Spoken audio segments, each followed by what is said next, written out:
నిన్న మొన్నటి వరకు నువ్వా నేనా అంటూ కయ్యానికి కాలు దువ్విన ఆ రాజకీయ పార్టీల నేతలు వైరానికి ముగింపు పలికి చేతులు కలిపారు. బంధాలు బంధుత్వాలు గుర్తుకు తెచ్చుకున్నారు.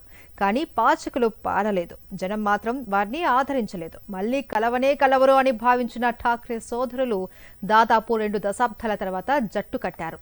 కంచుకోట ముంబైని కాపాడుకోవాలి అని తెగ శ్రమించారు. కానీ వారి ఆశలు ఫలించలేదు. ఫలితాలు వారికి బిగ్ షాక్ ఇచ్చాయి. అలాగే చేతులు కలిపిన పవార్ ఫ్యామిలీని కూడా ప్రజలు పట్టించుకోలేదు. ముంబై అంటే శివసేన, శివసేన అంటే ముంబై. బాల్ ఠాక్రే నుంచి ఆర్థిక రాజధానిలో ఆ పార్టీదే హవా. అలాంటిది 28 ఏళ్ల తర్వాత ఠాక్రే కోటకు బీటలు వారాయి.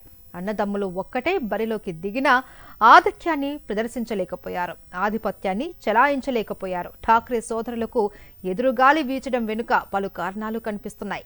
బీజేపీ, షిండే నేతృత్వంలోని శివసేన కూటమి మహాయుతి ఎన్నికల్లో పక్కా ప్రణాళికతో బరిలోకి దిగింది. ముంబైలో జనాభా మార్పులు కూడా ఠాక్రే సోదరులకు ప్రతికూలంగా మారాయి. ఓటర్లను ఆకట్టుకోవడానికి ఠాక్రే టీం వ్యూహాలు రచించింది. దీంతో పూర్తిగా విఫలమైందని రాజకీయ విశ్లేషకులు చెబుతున్నారు. ముంబైలో ఫలితాలను డిసైడ్ చేసే ఓటర్లలో ఠాక్రేల ఆదరణ క్రమంగా తగ్గిపోవడం తాజా ఫలితాలలో కనిపించింది. ఇక మరాఠీ ఓటర్లను ప్రసన్నం చేసుకోవడానికి ప్రయత్నించినప్పటికీ ఆ ఓట్లు సీట్లుగా మారలేదు అని పొలిటికల్ ఎక్స్పర్ట్స్ అభిప్రాయపడుతున్నారు. మొదటి నుండి నిరుద్యోగులు యువతపై ఫోకస్ పెట్టిన మహాయుతి ఆయా వర్గాల నుంచి బలమైన మద్దతు కూడగట్టుకుంది. మరాఠీయేతర ఓటర్ల నుండి కూడా బీజేపీ ఫుల్ సపోర్ట్ ఇచ్చింది. ఇక షిండే వర్గం పాత మరాఠీ ఓటర్లతో ఆధిపత్యం చెలాయించింది. మహాయుతి సంస్థాగత బలం, స్థానిక అభివృద్ధిపై ఫోకస్ పెట్టి చేసిన క్యాంపెయిన్ ఈ ఎన్నికల్లో బాగా వర్కౌట్ అయింది. అన్ని వర్గాల్లోనూ మహాయుతి బలం క్రమంగా పెరగడంతో ఠాక్రే బ్రాండ్ ఇమేజ్ తగ్గిపోయింది. ఫలితంగా 28 ఏళ్ల తర్వాత ఠాక్రే కుటుంబం ముంబైపై పట్టు కోల్పోయింది. మరోవైపు దశాబ్దాలుగా పుణె, పింప్రి, చించ్వాడ్లో తమదైన ముద్ర వేసిన పవార్లకు మున్సిపల్ కార్పొరేషన్లలో గట్టి షాక్ తగిలింది.